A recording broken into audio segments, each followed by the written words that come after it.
Okay. What is up, everyone? This is Raphael Garcia here with Schwan for episode 218 of the MMA Ratings podcast. I want to thank you again, as always, for taking the time to check out this show, whether you do it right afterwards or do it on the next day, days later, whatever that may be. We always appreciate your support, so please be sure to like, share, and subscribe everywhere that you find us. You can always check out our content over at the flagship at MMAratings.net and .com. You can search us on all podcasting platforms at MMA Ratings Net, which includes Apple, Breaker, Google Podcasts, Radio Public, and Spotify. Hit us up on YouTube at MMA Ratings as well, and also on Instagram and Twitter at MMA Ratings Net in both spaces. Me, you can catch me at rgarcia_sports, and Schwan, you can hit him up at Black Jordan Green. But we're back. So Schwan, man, why don't you let everybody know how you're doing? As always, I just got back from training somebody, but the rain was so bad it took me almost 2 hours to get home, so it was awful, man. Let me. What do you think about the NBA and the issues with getting the vaccine? Well, I don't even really think you can say there are issues with getting the vaccine because 90% of the league is vaccinated. It's this loud 10% that's making it seem like there's much more people that are not. It's always weird to me, like somebody said this on Twitter, and I echo that sentiment. People are like, why do I have to do my research? And I'm like, what kind of research are you doing? Like, they're millionaires, so they could probably do research, but I'm like, are they really doing research, or do they just not want to do it? Or is it just like a superstition? And I'm not for or against it. Do whatever you want to do, but when they use that statement that I'm going to do my own research, I'm like, basketball is your area of expertise. I'm not saying you can't know more than that, but are you putting in the time and the hours and the days of research to understand these things like actual scientists and doctors? So it's just always weird to me when they go to that. I'm going to do my own research. Like, one, are you doing it? And two, do you have the capacity to process the information correctly in this research you're trying to do? And it's like what I always crack up with is that if I wanted to learn basketball, and let me think, Bradley Beal was in front of me, he would be an expert on how to teach me how to play basketball, hands down. There would be no one else to go to. I would never go to him to ask about vaccines or something like that. So why does he think any type of research he can do can trump any of that actual scientists and doctors and medical professionals have done? But exactly. And NBA players are like, all these people aren't basketball people. They talk about the league. This guy's talking about basketball, but he played on his JV squad. Well, most of y'all have a squad of diseases and vaccines and medical stuff of that nature. So why are we listening to you? Like, why does your opinion have any say? If the JV basketball player can't comment on how to play in the NBA, then why is somebody who's not even JV as far as medical information and scientific research, why do they get to comment on something? Like, it's the same logic. It's just weird to me. It's very weird to me. Very true, sir. Very true. So let's hop into today's show because I want us to start with UFC 266, which was this past Saturday first. And it was a very big card. I had to watch it in the rear. I did not catch it live. But there was a lot of action that really went down. We're going to jump right in talking about Alexander Volkanovski defeating Brian Ortega by unanimous decision, first and foremost. And it was a very tight, it wasn't a close fight, but it was a tight fight. Volkanovski was in some bad spots multiple times in that contest, but he found a way to survive. And he really put the hurting on Brian Ortega. We're going to talk about that in a second. But what did we learn about Volkanovski with this win, Schwan? Was this a statement win for him, or did we come out of this fight knowing what we already know? The only thing I would say people didn't know is how he would really respond to adversity, like real adversity, not just getting hit and getting rocked, but actually being in a situation where, in his own words, he thought he was going to lose his title. Like, a situation, because when you get hit, even if you fall, you cover up for a little bit, the ref will give you time to kind of get your wits about you and figure out what you're going to do. When you're stuck in that submission, all you can do is fight for everything you have, and sometimes it's good enough and sometimes it's not. But it was very clear that he was going to go out rather than tap out. And the fact that he was able to persevere and find a way out of not just one submission, but two, it kind of told us that, even if he's in a rough spot, he's willing to go past certain limits to defend that title and to get the win. Outside of that, he showed technique. We knew he had that. He's a very physical fighter. We knew he had that. He has a great gas tank. He throws a lot of volume. He breaks guys down with attritive damage and cardio, pace, and physicality. That's all the stuff we already knew. I mean, not many people saw Brian Ortega winning this fight for the very reasons that I'm mentioning. So the only thing we didn't know is if Ortega got him into a dangerous spot, because Ortega's a world-class finisher, would Volkanovski be able to navigate it? And then we found that out today. Saturday, sorry. Yeah, he was definitely able to navigate it. He got out of some tough positions. As you were saying, he really was candid about how close he was to losing that title. With this victory, though, I see a lot of people talking about he deserves to be number one on the pound-for-pound list. I think that's a very tough argument. In my opinion, Kamaru Usman is my number one right now. And I mean, you could, in my opinion, you could have Volkanovski in your top five, but I don't think you can put him in the top. I don't think you can say he's number one right now. I mean, I still stand on my soapbox that Amanda Nunes isn't getting a lot of praise as she should on the pound for pound list for what she's done. But Volkanovski as number one, where would you put him in your pound for pound rankings?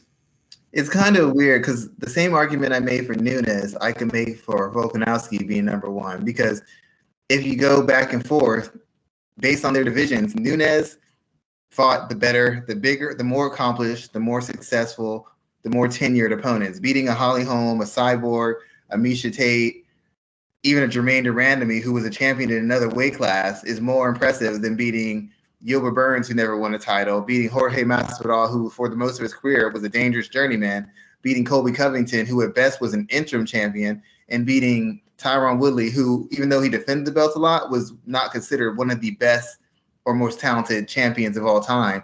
The same logic goes for Volkanovski. He beat Holloway twice, and Holloway, to most people, is no worse than, the second best featherweight, maybe the best. He beat Aldo, who was the best, so he beat the two best featherweights of all time, and then he beat the guy Ortega, who worked his way up to be the number one contender twice.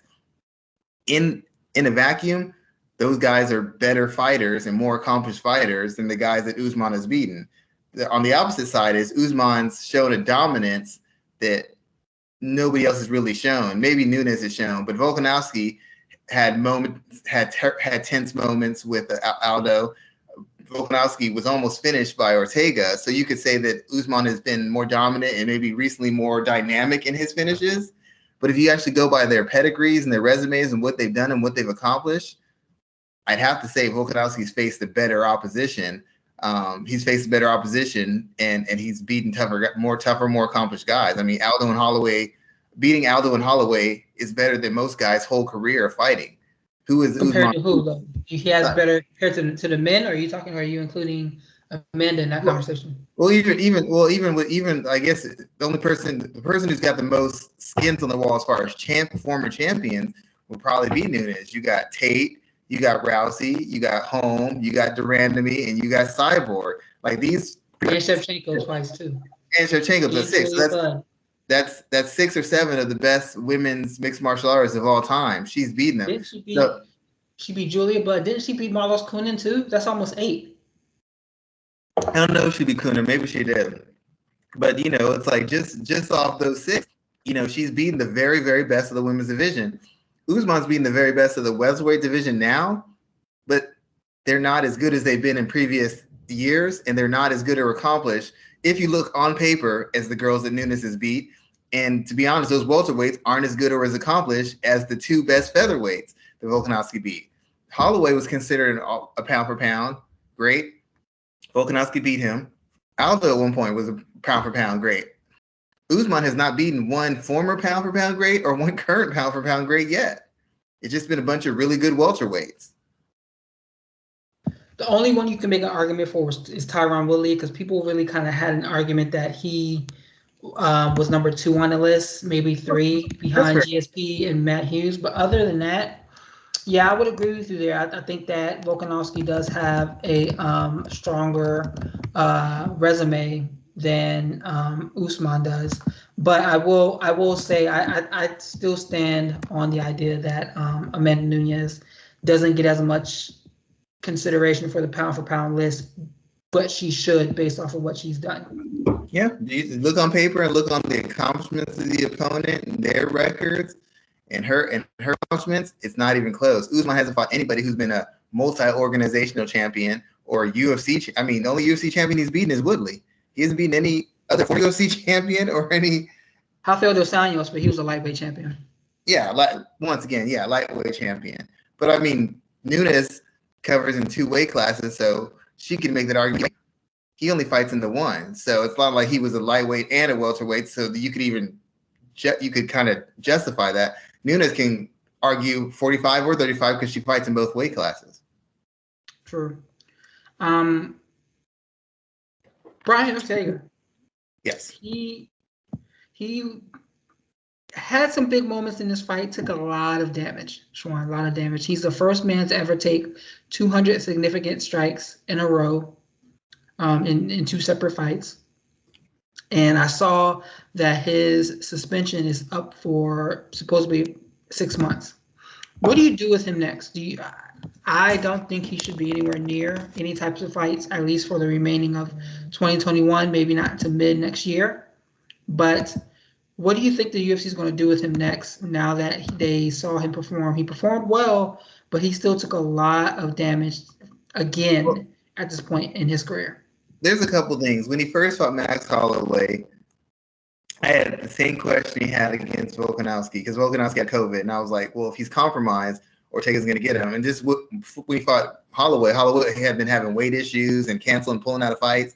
So I said, if he's compromised, he's going to get him. But the thing about Ortega is basically he's like a football team who all they do is throw the 60-yard strikes. They don't have a running game. They can't do slants. They can't do short dump offs. It's either they're going all for it or they're not. In between anything outside of that, they're completely ineffective. Ortega has these big moments of offense. He'll land a big right hand, a big kick. He'll grab a submission. But in between the rest of the time, he's not really consistently busy enough. He doesn't really throw volume. He doesn't really have a steady pressure. He doesn't really have steady counters. It's always these like big moments in the round, like a big 1-2, a big body kick, a big right hand, a big submission, a big takedown, but nothing really that sets it up and nothing that kind of eases his way out of it. So the whole fight, Volkanovski is just constantly working. Body kick, jabs, crosses, leg kicks, inside leg kicks, outside leg kicks, body shots, body head combinations, clinches, takedowns. He's working the whole round, and he's basically outworking Ortega. And the worst part about Ortega is when you have offense as dynamic as him, you can get by kind of by fighting in spots. But the problem is, in between those spots of offense, his defense is terrible. He doesn't have defensive awareness, and he doesn't have a lot of defensive maneuvers as far as blocks, slips, and parries. So in between not doing anything or not doing a lot of anything, he's just catching almost every single possible shot he can get hit with. And then he'll have one big moment, and that'll either turn the fight or it'll slow the momentum Volkanovski had long enough for him to attempt to get control. But when you have those big spots and you've been taking a beating for the entirety of the fight, even when you get a submission, can you really finish it? Because you've been taking a beating for 3 or 4 rounds. Do you have anything left to really finish it? Like, let's say Ortega took 25% less punishment. Maybe when he gets that submission, he has that little extra kick. Maybe when he falls in the other submission, he can just finish that because he has the energy and he has the freshness and the awareness to finish. But after that fight, he's been taking such tremendous beatings. I don't know that he had the power or stamina to really hold on to the submission to finish it, because a second or two longer, he finishes it. Now, was it just Volkanovski working his way out, or was it Ortega not having everything he could possibly have to torque that submission and finish it? And then so like his fighting style demands that he takes a bunch of punishment, and his team has built their style around his style. It's built around him taking punishment, staying in a fight long enough to land a big shot or snatch a submission. If you look at all his fights, except for the Korean Zombie fight, he's getting worked on the feet, he's getting chopped up, he's getting taken down, he's getting beat up, and he just snatches a submission. It's not 50-50, it's not back and forth. It's him getting outworked and then landing a big shot that turns the fight around. In this case, against an elite guy, much like in the same case with Holloway, when he had his moments, it wasn't enough. He landed some big shots in Holloway. It wasn't enough to dissuade him. He landed big shots in Volkanovski. It wasn't enough to dissuade him. And when he had a chance to finish him, he couldn't get the finish. So once he couldn't get the finish, the fight went right back to what it was before. Volkanovski hits him with 5, 6, 7, 8 shots. Ortega hits him with 1 or 2, maybe 3. And Volkanovski's outworking him 7-3, 10-3. And he's just slowly chopping him down and beating him up and wearing him out. And Ortega is really too tough for his own good. His team, I don't believe, should have sent him out there after the fourth round. I feel like this is the second beating he's taken that's going to take years off his career as a world-class athlete. And as far as what they should do with him, I think he should do the same thing he did before, which is take a long time off. Like after the Holloway fight, he didn't fight for what, almost a year and a half? Yeah, I think he close to 2. It's interesting because I think I was just looking at the UFC rankings and I'm like, who could he face in a comeback? What should he really do? I think he should really kind of take the Calvin Kattar approach. Calvin Kattar has not fought since January of this year after taking a beating at the hands of Max Holloway. So I think he should really take that type of strategy and maybe sit out for close to a year as long as possible and find a way to take maybe a top 5 ranked opponent, or even maybe lower 10 to 15. Like I do believe in kind of tune-up fights per se for people coming back into the UFC after an extended period of time away.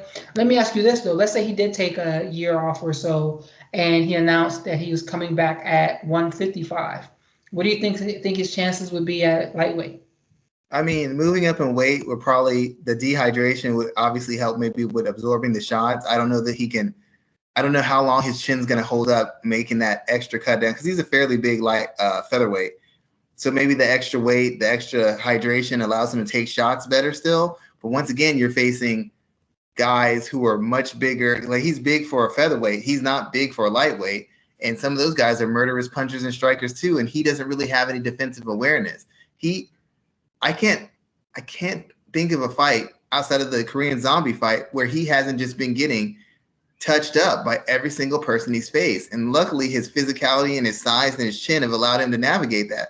At 55, those advantages don't exist. It might be like Kevin Lee. Kevin Lee at lightweight, he survived an atomic bomb from Barboza. He took some huge shots from other fighters and he was able to muscle through it. At welterweight, guys who aren't really punishing punchers and strikers are knocking him around and having him on skates and beating him up and backing him up because he doesn't have that huge size advantage. So I don't know if Ortega's chin is just so good or if it's kind of a combination of him being a bigger, more athletically talented person at that weight class. You move up to the lightweight, it's much bigger guys. Those shots carry a lot more power, and the shots that he lands don't carry the same power. So those guys, if he can't hurt them, they're really going to tee off on him because they have nothing to fear of what's coming back. So then he's going to be taking the full brunt of their volume and their physicality and their power. And I don't know at this stage he can handle it. I would assume moving up would help, but I don't know, man. You take 2 beatings like that, and I know it's been 2 or almost 3 years between them, but still, like those, I mean, like at one point he couldn't even get off the mat. He had to be helped off the mat by his corner. And I don't know why the hell they sent him back out there, but that's what happens when you buy into that narrative. The same thing happened to Tony Ferguson. Oh, he can just snatch a submission. He's dangerous from round 1 to round 5. Just because he's dangerous from round 1 to round 5 does not mean he's going to win the fight from round 1 to round 5. Because they're banking on him just being able to snatch a finish, which means they're going to let him take every single moment of that beating mercilessly because they think he can pull it out at any last second. And that's just a terrible way to corner someone. It's a terrible system to build in a fighter because it relies exclusively on them finding some opening and finishing. And against the most elite guys, you're not going to consistently be able to do that. Ask Tony Ferguson. Ask Anthony Pettis. 2 other guys who have these huge moments of offense, which allow them to take over fights or win fights. I mean, Frankie Edgar is always my example of that. Someone who fought that way for as long as he possibly could, and now he can no longer do it. Let's move on and let's talk about the other title fight on the card, Valentina Shevchenko. I mean, she continues to put her foot in people's ass, and there's nothing nobody can really do about it. Lauren Murphy came out there talking a good game, but she was unable to get anything done. I think she landed 12 significant strikes in the entire fight, and she ended up getting finished at the end of the fourth, I believe. Shevchenko picked up another win here. All right, is it time to book the trilogy fight against Amanda Nunes? I am of the mind, I've always stood by the idea that the reason why they don't talk, they being the UFC, when they talk about promotion, the Shevchenko and they promote her fights, they never talk about, they never clearly say she's been beaten by Nunes twice. They never clearly say that. Even for Nunes nor Shevchenko, they never show any highlights from that fight. Either one of those fights. They've been in the cage together for 8 rounds. What is that? 40 minutes or so, and they never use any of those highlights to promote either one of these two women. I purposely have a belief it's because that they don't want to show any chinks in Shevchenko's armor. So, or chinks in whatever the saying is. Do you think it's time to make that third fight? I mean, both of them are in divisions where they're clearly far and away above everybody else. And for Nunes is she's been going between 45 and 35, and I keep wondering when that weight is going to catch up to her, because a lot of Nunes' success, she's a good fighter, she's a smart fighter, she's well schooled, but a lot of her success is that physicality, that explosiveness, that dynamic durability and strength and power. If she gets ever compromised, and I keep thinking personally, I think making bantamweight is compromising her. That Durandamy fight made me think the same thing. When Holly Holm fought her, Holly Holm was trying to push her pace, and I think Holly Holm believed that making the weight class is compromising Nunes, and Nunes can't keep a pace. I don't believe that Nunes can actually keep a pace at bantamweight. Featherweight, yes. At bantamweight, I don't think she's never been able to really before, and I think really now that she's been taking the extra weight and cutting and not cutting and then dropping back down, I think it's compromised her. And I feel like, let's say she beats Pena. That fight with Shevchenko is not going to happen for another at least 6 to 8 months. So then she has to make the weight again. She's only getting older. She's only getting bigger in a sense. It's a perfect timing for Shevchenko because the physical tools should be a little bit more evened out. Shevchenko's rounding into form and it sells. But for Nunes, I don't know that I want to do that. I've already beaten her twice. What is beating her one more time going to do? Is it that big a payday? I don't know. And she's going to be coming up in weight. She'll be a little bit fresher. She'll be a little bit sharper. She'll be closer to her peak physically. I'm not sure that Amanda Nunes is anywhere near her peak anymore fighting at bantamweight. She's just so much better than everybody else that nobody can really last long enough to expose her. But even with her physical advantages, Nunes has never been able to just dominate Shevchenko. It's never been an easy out. And I feel like if Nunes tires or shows some hesitation or isn't 100% on point, there's a good chance that Shevchenko could find something and find a way to win. If she's not on point. If she's on point physically, it's going to be the same fight it was the last time. I think that we're at a point where, like you were saying, Nunes is on a career downturn, slowly but surely. Not saying she's past her prime or wherever you want to put that in a negative sense, but she's definitely more on the downturn than Shevchenko is on her up. I think if they fight a third time, Shevchenko wins that. But that one victory doesn't negate everything that happens in the other two. And unfortunately, we live in a space where the promotion of MMA would present it in that fashion, or in that fashion. And that's just something that I can't really sign on to, for the reasons that that's how MMA or UFCs in particular promote certain people over others. And that's not something that I want to see and really kind of be a part of, because Amanda Nunes deserves more praise and more. She should be revered more for what she's done in this sport, especially for who she represents from a marginalized space as well. And I don't want to see them put her in a position that they can quickly take that away from her, because they will. The only one thing I will say that benefits Nunes for not mentioning this fight is because the UFC tries to build Valentina as a destroyer. They also try to build Nunes as a destroyer. In both of those fights, the second one was just awful. It was tense. It was high drama because you didn't know who's going to land the fight any strike or do enough just to win. That doesn't help Nunes' reputation as being this devastating force. The fact that you went nip and tuck with a with a flyweight. And secondly, the first fight, she actually had moments where she utterly dominated Shevchenko, but once again, she didn't finish her, and she ended up getting gassed out. It was on, hanging off your dear life just to finish that fight. Now, once again, that doesn't take away from her overall greatness, but by kind of downplaying that aspect of the story, you still get to see Nunes is this unstoppable juggernaut, and that's what they want to sell it as, this unstoppable juggernaut at flyweight, this unstoppable dominant juggernaut at bantamweight. We haven't seen too many chinks in the armor of either one of them, but if you look back in that fight, you see Valentina being safety first, like she really is. She's a safety first fighter. Nobody wants to admit it, but it's true. She just outclasses everybody, so she doesn't look like it. And then you see a Nunes who gassed badly and was getting beaten pillar to post, and then in the second fight was actually trying to manage her energy and wouldn't take any chances against a much smaller, and some people could say a less dynamic athlete. So it's like, by ignoring that fight, you kind of can control the narrative that will help them get more buys and help them sell the fight better. Because that fight, those two fights, didn't do either one of them a great deal of service as far as looking untouchable or being untouchable as fighters. Yeah, I definitely really want Nunez to retire on top. That's what I want to see. I don't think she has much more time in this sport, especially with her and who's the wife? Nina Ansaroff? Nina, yes.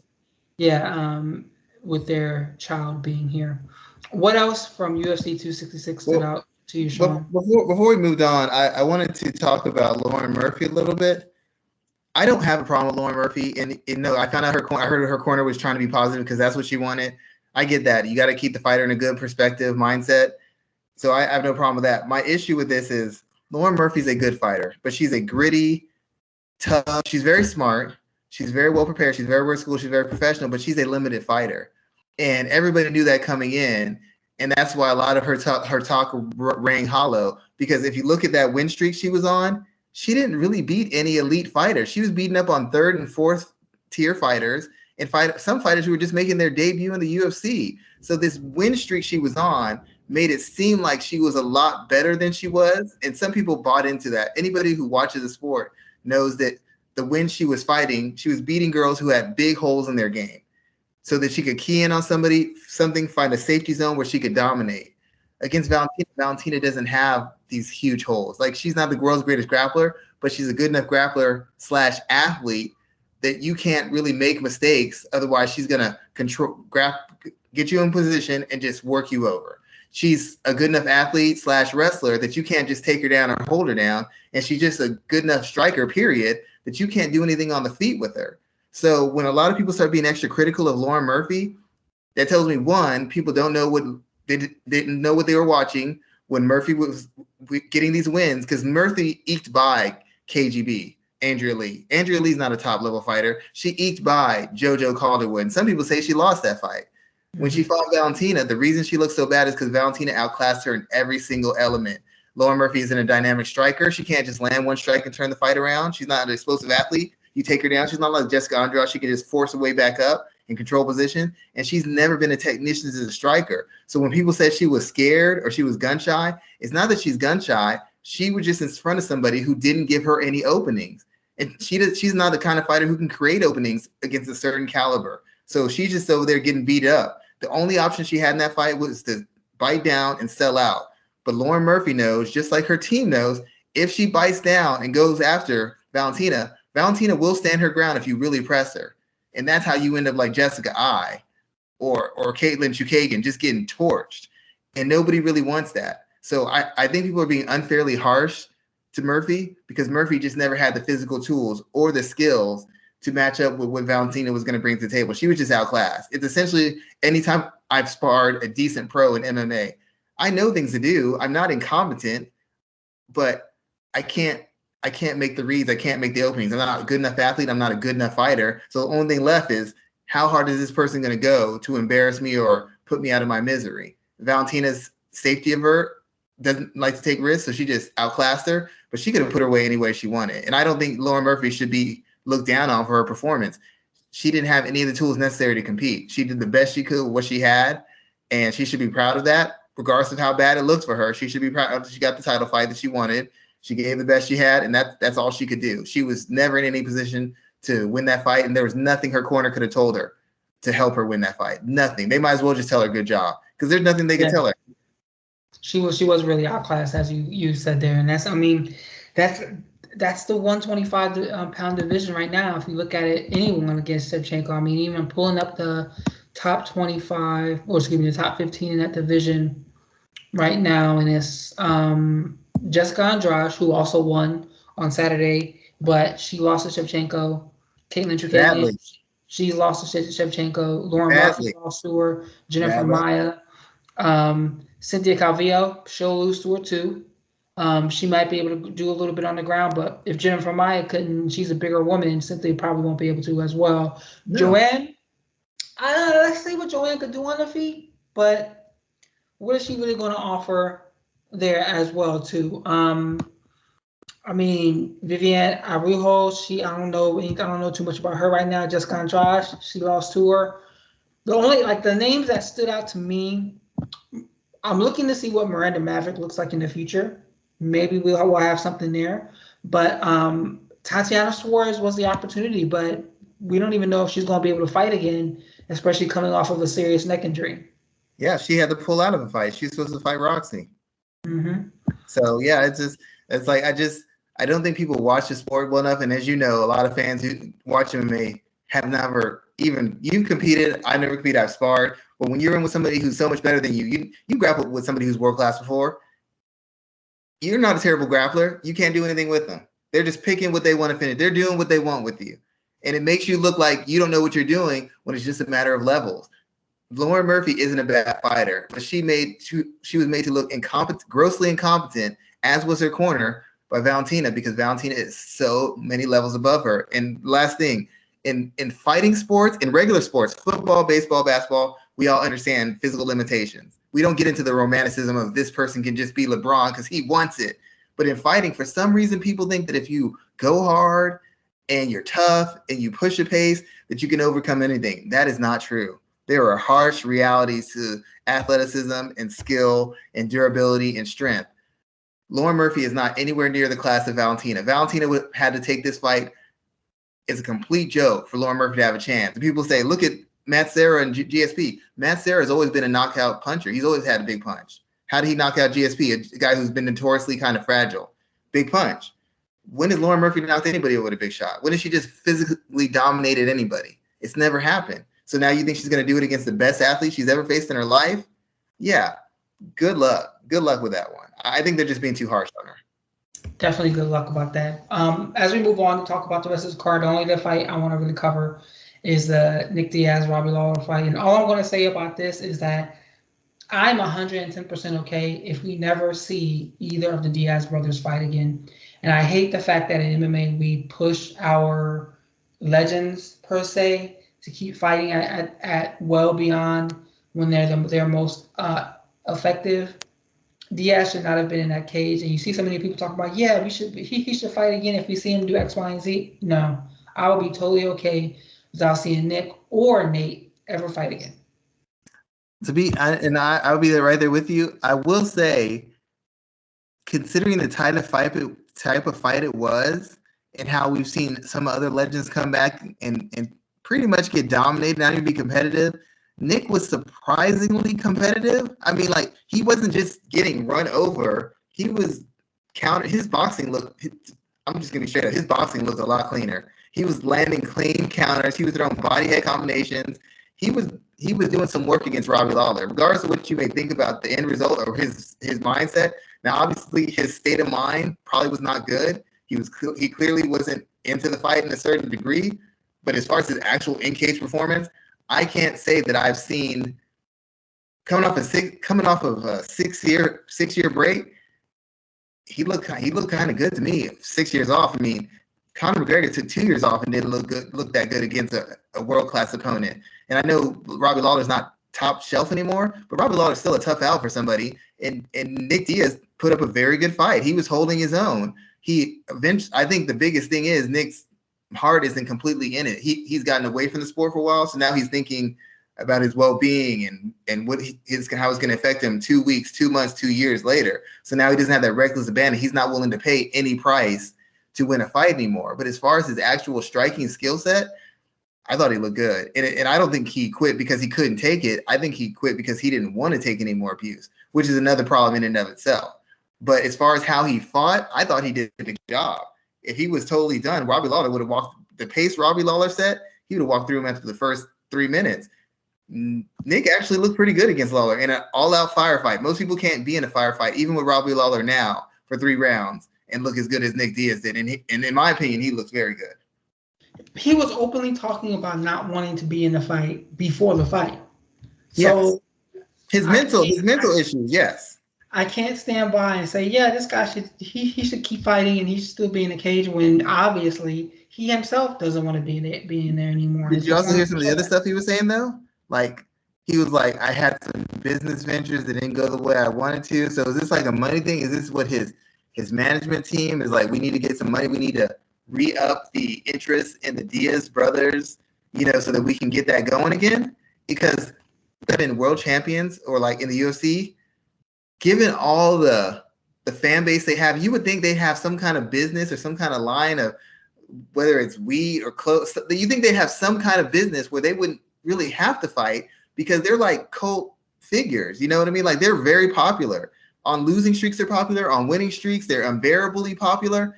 It's weird to me that they don't have some kind of setup where they're not having to fight if they don't want to. Like they should be doing YouTube fights with Jake Paul and Logan Paul and making money off that. They shouldn't have to actually be in real violent fights with professional world-class fighters at this stage. They're too popular for that. Like who fumbled the bag? Who messed it up to where these guys aren't just living their lives and being like Floyd Mayweather, I'll take some exhibition fights. Like I don't understand why they have to be in actual real fights at this stage, as popular as either guy is.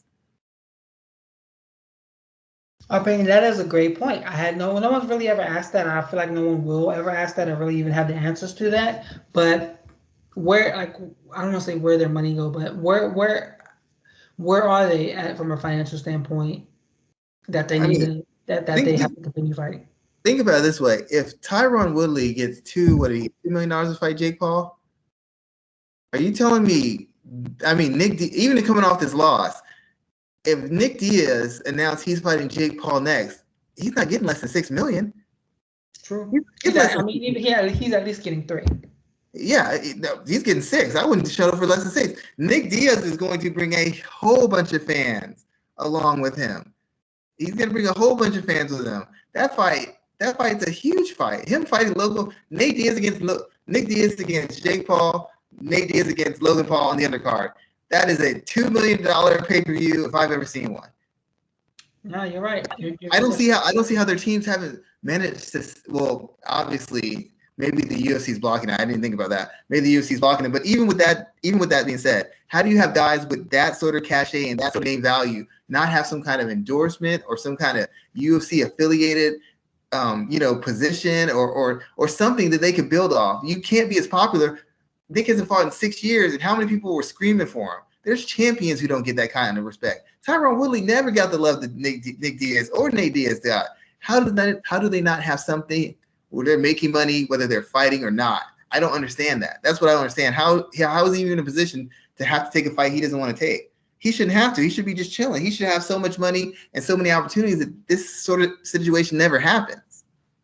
Yeah, I can definitely agree with you on that. I want to move on because we have one more big fight to talk about before we get on to Jon Jones. And I want to talk about Oleksandr Usyk beating Anthony Joshua via unanimous decision on Saturday. And I see a lot of people, I think that was on Saturday as well too.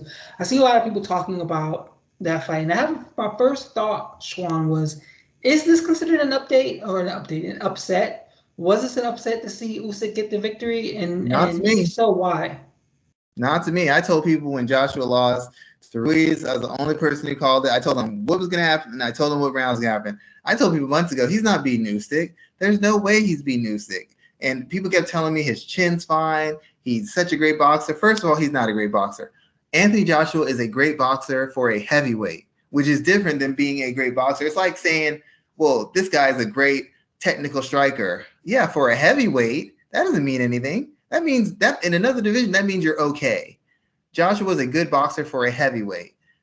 He's not a good, great defensive, offensive counter boxer overall. Pound for pound, as a straight up technical boxer, he's not in my top 10 even close to it. Secondly, his chin is not what it used to be. So whether he's boxing or not, he can't ever push the pace or enforce his will or his physicality, because that puts you in the line of fire for counters. He doesn't have any faith in his ability to take big shots anymore after the Ruiz fight. So now, when he can control a guy with his jab and kind of corner them and put shots together, he won't ever ramp up the volume, because he's afraid if I walk into a big one, I might be out, or I'll be so hurt that the guy will be able to overwhelm me. So he can no longer really maximize his size, his length, or his power. In the fight, if I was in his corner, I would have said, coming out, instead of swinging and jabbing for his head and swinging for head punches against a guy who is quicker than you, who is lighter than you, who is more technical than you, who has better positioning than you, has more defensive awareness and defensive anticipation than you, you know what I would do? I would have been jabbing shoulders, chest, body, and been all body attack. Maybe body, head, because the body can't go anywhere. You can tee off to the body, cut into that gas tank, find your rhythm so you can start landing your headshots. But he didn't really start going to the body until the fourth or fifth round, maybe even the sixth round. How do you go against a much better boxer who's much better conditioned, much more durable, and much more technical, and you're going to try and knock them out throwing bombs to the head? That makes no sense whatsoever. I have no idea what they were thinking. And so he goes to the body late, cuts into the round, but once again, he can't ever really turn it up because he's afraid of what Usyk is going to fire back at him. Because Usyk is a very technical fighter. He's very precise. He throws with efficiency. He throws with accuracy. And he's got enough power to get your respect. And if you're coming in on him, that power gets doubled. So since Anthony Joshua couldn't find, once again, Joshua is a fighter who's been fighting flawed fighters. Ruiz had his conditioning. All the other guys he fought were heavyweights who either were big and strong but can't box, could box a little bit but weren't good athletes, could box a little bit but were really fragile. He had key holes to exploit them in strategically and technically. There was no hole to exploit in Usyk. Usyk's a far better boxer. And strategically, the only thing he could do is use his power and his physicality to wear him down. But once again, if you try to use your power and weight and to wear someone down, that means you're going to eat a certain amount of punishment. And if you can't take it, then you can't use that game plan. So to me, it was just a matter of whether Usyk would gas or not. If Usyk could maintain his composure, keep fighting at that volume, not just making a miss, but making a miss and making him pay, and do it at the same pace from round 1 to round 12, then Usyk was going to always win, in my opinion. The only question was he going to be able to maintain that pace when Joshua started landing shots and getting to the body? Once I saw that he could ramp it back up or maintain that pace, I didn't see a way Joshua was going to win. Joshua could have sold out for a knockout, but Joshua has no faith in his chin, so he can't ever sell out, because selling out means you're going to get clipped. And you think my power can get him before his power gets me. Joshua doesn't have any faith in his chin. He thinks if somebody's power gets to him, it's a wrap. He's been boxing very safety first, very cautious, trying to be defensive. He's just being cautious. He's not being defensive. He's being cautious because he doesn't want to get caught. And you can't fight with one arm behind your back. And that's essentially what Joshua's doing. He can't use his best physical tools because he's so concerned about his lack of physical tools in the area of durability and his recuperative abilities. You saw late in that fight, Usyk almost had him out. And earlier in the fight, he hit him with a short right hand, I think. I can't remember. He had him rocked. He buckled him in the first 3 rounds. And once he buckled him, Joshua started getting real hesitant again. He started getting real cautious. And that's basically what ultimately undid him. He's facing a better fighter. And the one advantage is he has, he can't enforce it because he doesn't know he can handle what's going to come back at him. So let me ask you this. What is the impact of this defeat what is the impact of this defeat for heavyweight boxing? How does this kind of change the tide of some of the future fights that we have playing? We have Wilder and Fury in 2 weeks or so. What does it set up after that for both of these men? Well, this is the thing. Everybody forgets this. I admire Joshua for taking on a very dangerous fight. Fighting Ruiz was a dangerous fight. He's fought the best guys available, so he should be given respect for that. I'll give him full respect for that. Once again, it's a heavyweight, and some of these guys are past their prime, but still, he fought the best opposition at heavyweight. He's got the best resume at heavyweight. But people forget, we were supposed to have a Wilder-Joshua fight. That didn't happen. Why? Because he lost to Ruiz. Now we're supposed to have he built himself back up. We're supposed to have Joshua, Fury. All Fury has to do is beat Wilder. All Joshua has to do is beat Usyk. Once again, we lost the 2 biggest events in in heavyweight boxing now, we lost him because of an Anthony Joshua loss. That's not disrespect to him. It's a fact. Wilder Joshua was going to be huge, but he got knocked out by Ruiz. He built himself back up. Fury, we had more questions about Fury versus Joshua than we had about Joshua versus Usyk. And once again, the two biggest, we're gonna get better fights now because the best guys are winning. So we'll get better fights, but we're not going to get bigger events. And what really helps us fight a sport build and expand is the big events, the big sexy matchups. When you have a Super Bowl versus this guy and this guy, or you have a AFC Championship, Peyton versus Brady, or you have a NBA matchup where it's the Nets versus the Lakers. That helps expand the sport because it brings in everybody. It brings in the hardcores, it brings in the kind of sortas, and it brings in the casuals. It draws all that attention and it spreads around the sport and it helps build the sport further moving forward. The two biggest events we would have had to help this sport moving forward are no longer there. Even if he fights Joshua Wilder or Fury later, it's never going to be as big as it should have been. It's like it's going to be Pac-Man versus Floyd, which was still a huge fight, but it wasn't nearly as huge as it would have been if it would have happened 4 years ago.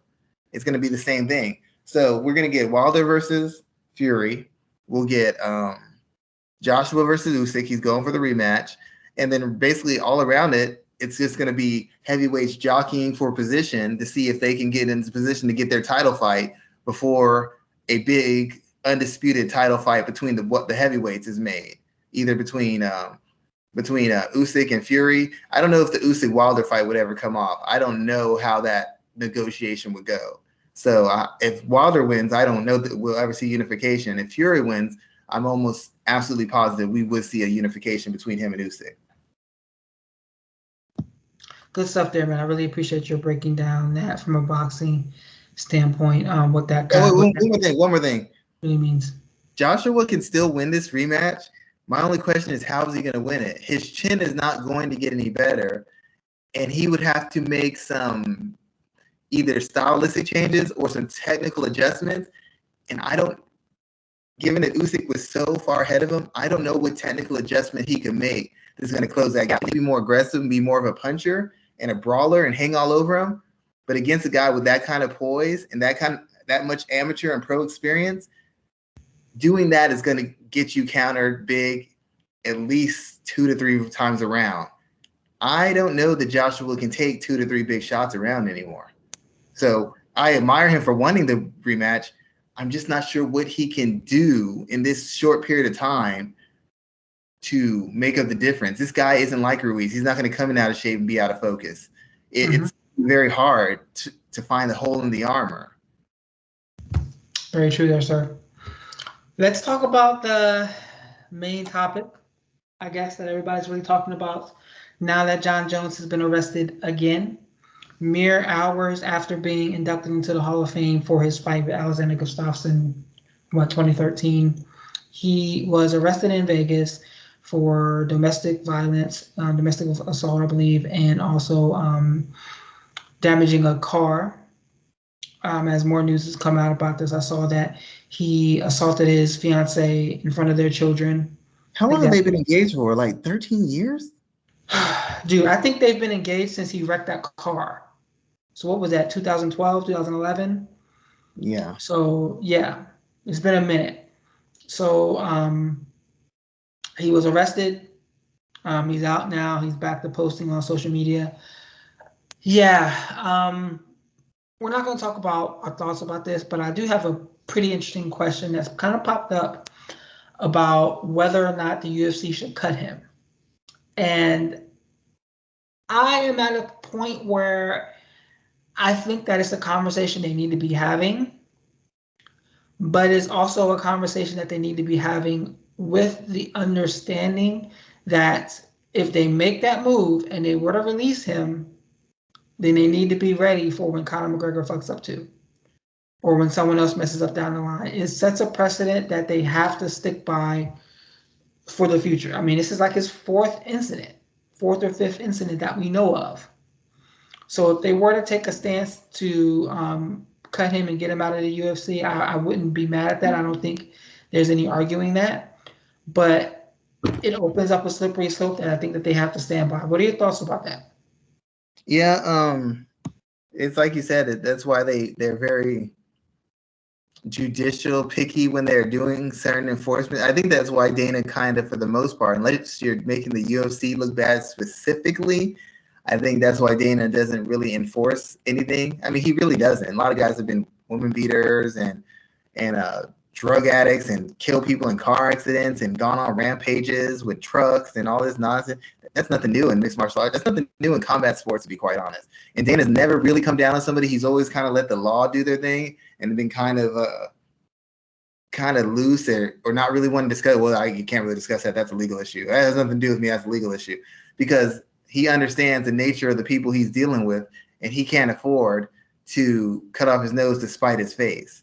You know, he's not going to miss out on a $2 million buy just because Conor McGregor threatened to kill someone. He's not going to miss out on $1 million or $500,000 buy because Jon Jones likes to do coke and sleep with prostitutes or whatever it is he does. He's not going to miss out on that. So he leaves it completely in the hands of the legal system. And if the legal system has not enforced something or put somebody away in jail, then he just figures, well, I'm just going to go ahead and do what I'm going to do. And if they change their mind, then at some point that person is going to go to jail and deal what they have to deal. I'm not going to undercut the UFC for that. And he can always use the logic that these are not our employees. These are independent contractors who we just use. So if he's a criminal, right now he's not a criminal, so we'll schedule him a fight. If he turns out to be a criminal later on, we just cut ties because we don't really cut ties, but we'll just let him sit, do his time, pay his service to society, and then if he wants to come back and have a redemption story,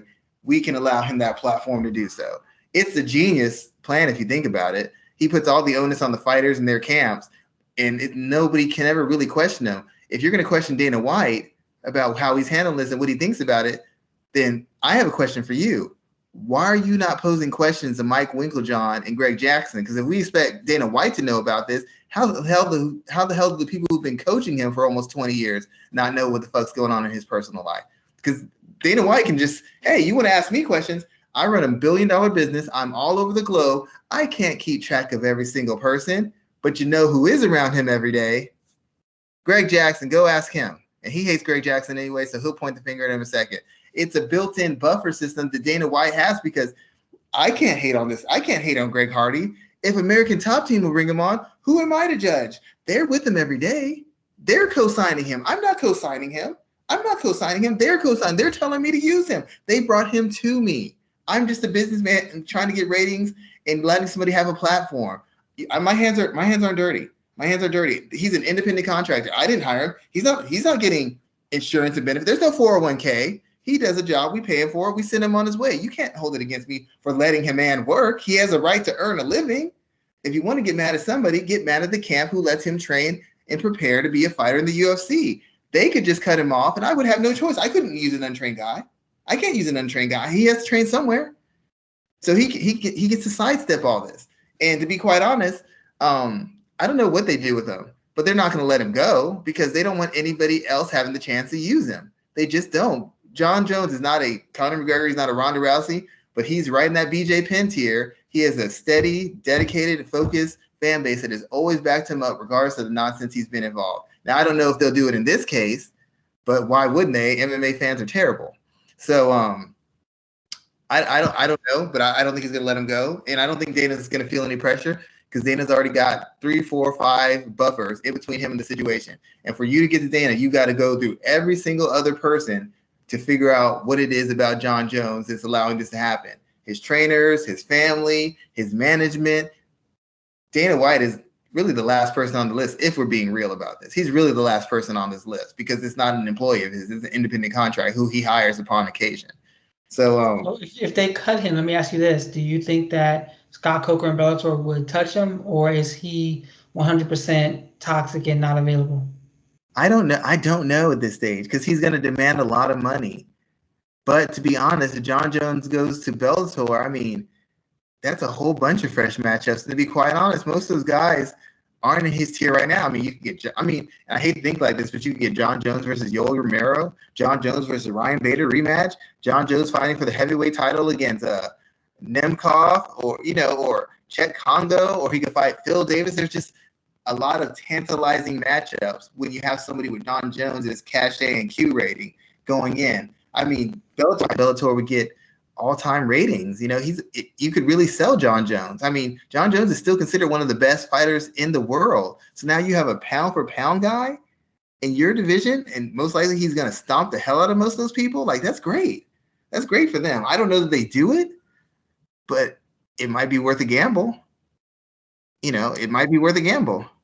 That's a big signing. You tell me that wouldn't be all over? That's a big signing. And Greg Hardy, UFC is a big signing. Jon Jones to Bellator is a huge signing. Yeah, I mean, it would definitely be a huge signing. I think Viacom has the money to pay for it as well too. I mean, this is we're kind of speculating right now. It's a risk. It's like we were talking about earlier. We talked about the Jon Jones fight, and I said something like, I was like, I think somebody else said on Twitter, I was just acting, I couldn't remember who said it, but Jon Jones is a risk. How many events have had to been pulled, rescheduled, or canceled because of Jon Jones' nonsense? So the UFC can't really ever, like we were talking about pushing him, the UFC could never really invest in Jones because his behavior was so erratic. And I don't know that anybody else could really invest in him either because, I mean, he's clearly not at his peak anymore.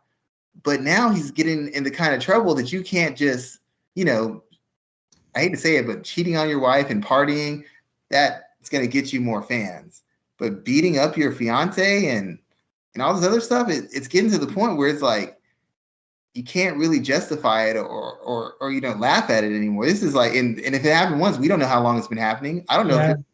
I don't know if his family knows about it. You think they'd have to? You know, does her family know about it? Like, is this the first time? This could really, depending on how this goes, and if whether she's willing to press charges or whatever, or what they find, this could get really ugly for him. Obviously, he doesn't want to. If it's I always believe that if it's happening out in public and stuff like this is going down, that's not the first time it's happened. So we'll really kind of see what that looks like. But there are some definite issues here. But if they cut them, they're creating a slippery slope that they would have to then stick to, which I don't think that they want to do at any point. Let me ask you a question.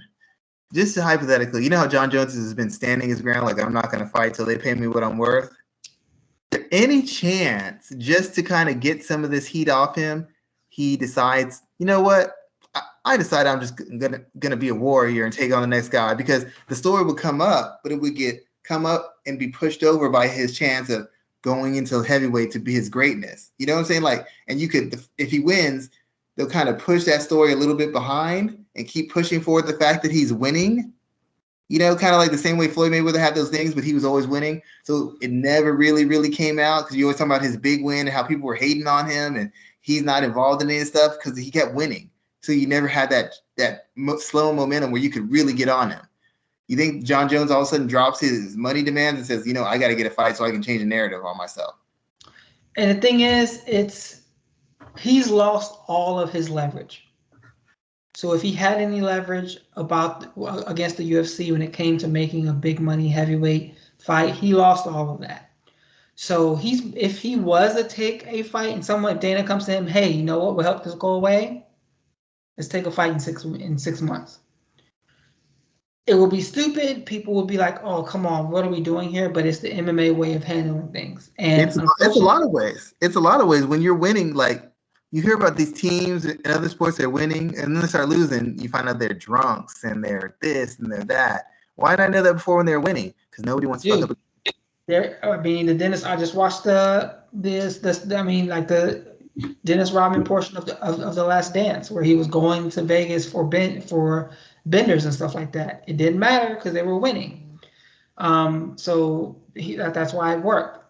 It would be it would be pretty low for the UFC to do that, but again, like we said, it's the UFC, and that would not surprise me at all. It helps them too because even though it's bad publicity, it's still publicity. It's still going to get buys. It's still going to guarantee them spots on ESPN because he's got this thing like when Floyd, before he fought Cotto, and he had prison hanging over his head. So he fought Cotto, then went to prison. They did documentaries. They did all these little videos and Showtime presentations for it. Like, you could spin this in a way that makes you money on multiple platinum platforms in multiple ways. And Dana White's job is to make money. It's not to be, I mean, no offense. He doesn't care about morals or character, or only character he cares about, will you fight through a submission in the cage? Will you take 2 punches to land 1? He doesn't care about your actual character. He doesn't really care. He doesn't care about your well-being, except as it pertains to your ability to show up and do your job. Nick Diaz is a clear example of that. Jon Jones is another. Greg Hardy is another. There's a lot of fighters who probably should not be fighting in here because of things they're doing outside of it, or just their mental stability or emotional stability. They shouldn't be doing this. But here we have full cards, and you find out, guys, my mom just died, I was a wreck. Why are you fighting? Who allowed you to do this? They didn't even ask you if you had a choice. Well, I need to pay my rent. A multi-billion-dollar company couldn't at least give you your show money? Like, what are we talking about? Nope. Julie Kedzie had a very important tweet about finding a way to give fighters mental health services. I think that's something that we should really be talking about more, but I doubt it will. I doubt it would happen. It's gonna cost organizations money, and they don't want to. If they're not sharing any of their, the NBA will do it because they're sharing revenue. NFL is sharing some revenue. UFC don't want to share nothing. They ain't coming out of pocket for that. You want mental health? Either get it yourself because we pay you to do a job, or you quit fighting. Like, if your mental health is so important to you and you can't do both, then quit fighting and take care of your mental health and your family. That's what Dana White's gonna say. I'm not making these guys fight. If they're really that concerned about their mental health and their family, stop fighting, get a regular job, and do something that is not going to jeopardize your family, your mental health. You're putting fighting ahead of your family and your kids. I'm not making you do it. You're choosing to do it. You could go and work at McDonald's, work in an office, make your $50,000 a year, have your mental health. You're saying your mental health and the well-being of your family is not as important as you potentially being a UFC champion. That's a you problem. That's not a me problem. That's exactly how he's going to spin that. That's very true, sir. So we're going to go ahead and close the show out on that point there. Schwan, why don't you let everybody know what you're working on? I'm going to be working on an article that's going to be basically breaking down sparring, what it's for, what it's not for, how it's used correctly, how it's not, and why some people just never get better even though they're sparring all the time. Just kind of give you some ins and outs of things I've learned working with different camps, sitting in sparring sessions, sitting in on fight camps and watching, and then you see people see the product they put out and you're like, well, I know why it's like this because this is why. So I'm just going to kind of give a little bit of insight, and it's going to be kind of pulling the curtain back a little bit, but also to aspiring fighters or maybe established fighters who have really bad habits, kind of tell you some things you need, some fundamental things you need to follow if you want to get the best out of your training, especially as it pertains to sparring other people. And then I'm working on an article for a fight between James Gallagher and, is it Chris Mix? I can't remember, Bellator. But yeah, that's it. Good stuff there, sir. I will be covering as much pro wrestling as possible this week, as usual. Working some MMA as well, too. So with that in mind, we're going to go ahead and close out. As always, you can check us out at MMAratings.net in as many places as possible. Please be sure to like and subscribe to our show here in our podcast, and also check us out on YouTube every week. I am Raphael Garcia with my co-host Schwan Humes, and we'll be back next week for episode 219 of the MMA Ratings podcast. Have a great night, everyone.